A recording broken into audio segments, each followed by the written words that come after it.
성경은 이 바울의 삶의 스토리를 통해서 우리에게 무엇을 말씀하고 싶으신 걸까요? 하나님께서 뜻을 이루시고자 하는 자에게는 상황과 환경이 지배할 수 없다라는 거예요. 분명히 그 자리에 하나님께서는 세우신다라는 말씀을 우리에게 보여주고 계시는 장면입니다. 여러분의 삶이 요즘 어떻습니까? 너무 힘들어서 기도조차도 나오지 않는 그런 삶을 살고 있지는 않습니까?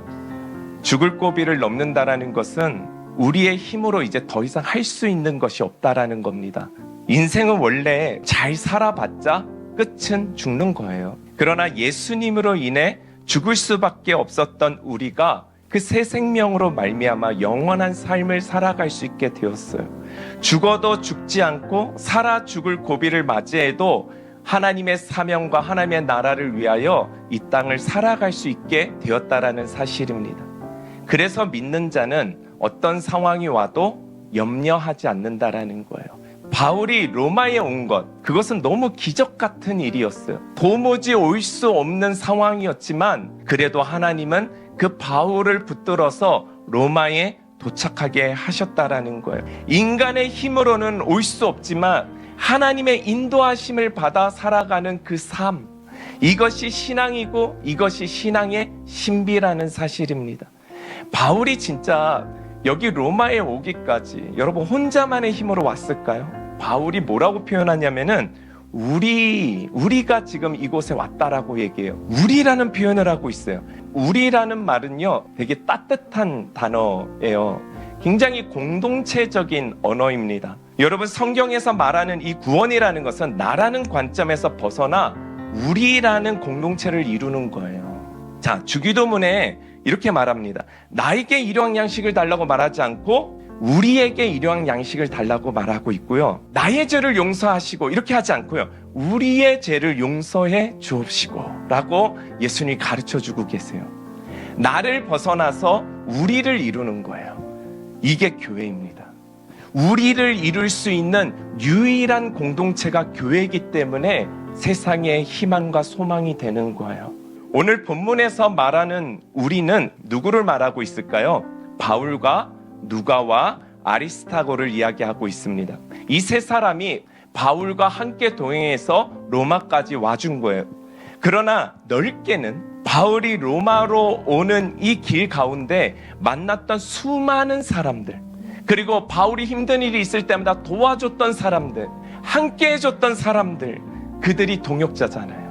그들이 아니고서는 사도 바울이 로마까지 오기는 너무나도 힘들었을 거라는 거예요. 우리가 모두 바울 같을 필요는 없어요. 그러나 중요한 것은 무엇이냐? 누구에게나 피워야 할 생명이 다 있다라는 거예요. 이것이 소명입니다, 여러분. 각자의 소명이 다 다르잖아요. 피워야 되는 생명의 자리가 다르잖아요. 근데 우리가 예수 그리스도를 바라고 한 성령 안에 있으면 각자의 소명이 이어져요. 은혜는요, 결박에서 풀어지는 거예요. 진리가 우리를 자유케 하는 거예요. 우리가 세상에 들어가 묶이지 않으면 그 결박을 풀리는 은혜를 우리는 어디서 경험하겠습니까? 바울이 지금 묶였습니까? 아니요. 그는 예수 그리스도로 말미암아 자유함을 얻었어요. 오히려 결박을 그리스도의 복음과 생명으로 자신이 묶어버렸어요. 여러분, 이것이 신앙이고 이것이 신앙의 능력이며 이것이 신앙의 신비라는 사실입니다. 세상은 묶이면 끝나는 줄 알아요. 죄의 삭은 사망입니다. 맞아요. 끝이에요. 우리도 예수를 믿기 전에는 다 죽는 자들이었어요. 그러나 예수를 믿으면 주님의 생명이 우리 안에 들어와 사는 거예요. 그리스도의 생명은 꺼지지 않는 영원한 생명이라는 거예요. 그 영생이 우리 가운데 있는데 무엇이 우리를 묶을 수 있습니까? 생명이 있는 자는 일희일비하지 않습니다. 저기가 좋다고 기웃거리고 여기가 좋다고 기웃거리고 몸만 좀만 안 되면 얘 탓이고 너 때문에 그러고 쟤 때문에 그러고 분열의 영이에요. 분열의 영. 그런 것이 가정을 쪼개고 공동체를 쪼개는 거 아니겠습니까? 그러나 생명은요, 하나 되는 영이에요. 그것을 통해서 오히려 묶여서 그리스도의 생명으로 흘러보내는 삶이에요. 생명이 있는 사람은요, 의존적이지 않아요. 의존적이기 때문에 남 탓하는 거예요. 생명이 있는 사람은 주체적입니다. 자신의 소명을 아는 사람입니다. 내가 무엇의 생명을 어디서 꽃피워야 되는지를 아는 사람이에요. 주어진 모든 삶을 하나님의 소명으로 해석하며 살아가는 사람입니다. 그런 사람에게 생명력이 나타나는 거예요, 여러분. 묶여도 묶이지 않는 삶, 그 삶을 살아가는 거예요. 세상은 바울을 묶었다고 생각하지만 아니죠. 바울이 세상을 묶어버렸어요. 그 묶임으로 바울을 통해 세상에 생명력이 흘러갑니다. 이것이 그리스도의 능력, 참 생명력이에요. 삶을 말씀으로 해석하죠. 누가 잘했니? 누가 못했니? 할 필요가 없어요. 우리가 그렇게 세상과 연결하고 해석하고 복음으로 말하는 연습 시간을 가지면요, 세상은 우리를 묶었다라고 생각할지 모르지만 사실은 우리가 세상을 묶어 생명을 전하는 일을 하고 있는 거예요. 우리를 묶는 세상은 우리로 말미암아 그들이 진리로 자유함을 얻게 될 줄 믿습니다. 이것이 하나님이 일하시는 방법이라는 거예요. 우리가 하나님 말씀대로 살아가자. 그렇게 하기 위해서는 우리가 또 행동해야 되고 봉사해야 되고 섬겨야 될 것들이 있어요. 그런데요, 우리가 복음을 전하자고 하면 우리 마음에 뭐가 들어오냐면요, 회사 일이 너무 바빠. 내가 누군가를 구제하고 싶은데 돈이 없어. 그런 마음이 들어. 어떤 생각이 들어오냐면 돈 벌면 할게요. 회사 일이 안 바빠지면 할게요. 지금 바울도 자신의 상황은 너무나도 막막하고 어려운 상황이에요. 그러나 그 상황 속에서도 자신이 복음을 전하기 위해서 사람을 초대하는 일들을 멈추지 않았다는 것을 기억해야 합니다. 그래서 여러분의 상황이 어떻다 하더라도, 우리의 상황이 어떻다 하더라도 정말 우리가 복음을 전하는 데는 지장 없는 삶을 살아야 합니다. 생명을 전하는 데에서는 문을 여시고 여러분 행동하시기를 축복합니다. 우리가 송곳 같은 인생을 살았으면 좋겠어요. 우리가 정말 뾰족한 송곳 끝처럼 하나님께 집중하여서 문제를 뚫어버리는 인생을 살기를 주님의 이름으로 축원합니다. 말씀에 엎드리고 순종하여 하나님께 맡겨드리는 그 인생을 우리가 살아야 합니다. 그래야 우리를 통해 뭔 일이 일어나도 일어나지 않겠습니까? 순종은 상황이 나아질 때 하는 것이 아니에요. 지금 안 하면요, 앞으로도 안 해요. 이게 인간의 마음이에요. 절대 지금 안 하면 나중에도 안 해요.